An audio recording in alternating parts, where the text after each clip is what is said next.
មាសស្នេហ៍បែបភាំងមករកបងស្ដាប់សូកក៏ឆ្លងឆ្លើយនឹងទឹកភ្លៀង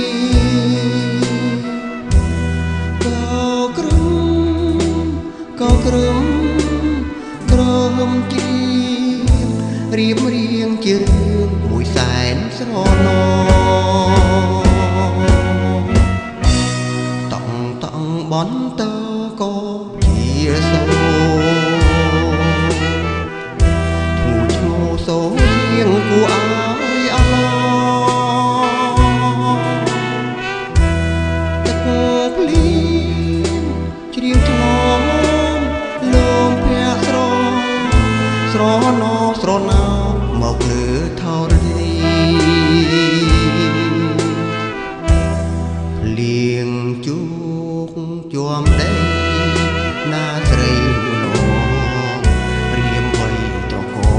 ឆោកែវឆវីក្រសាគ្រប់នាទីពុំឲ្យរត់មនីអចិន្តា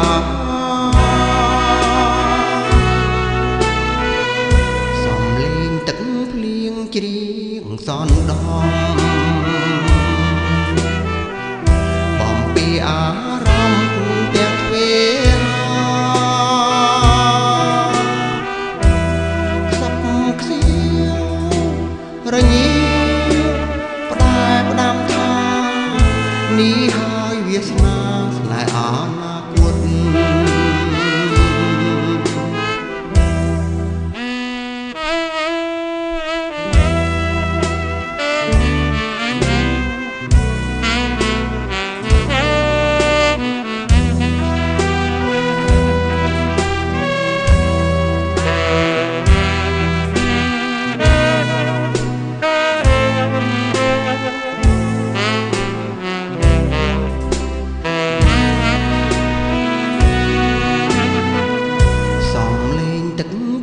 ជ្រៀងសនដំបំពេអារម្មណ៍គូទាំងទ្វេសពខ្សៀវរញីផ្ដាំថានេះហើយវាសនាស្នេហ៍អនាគត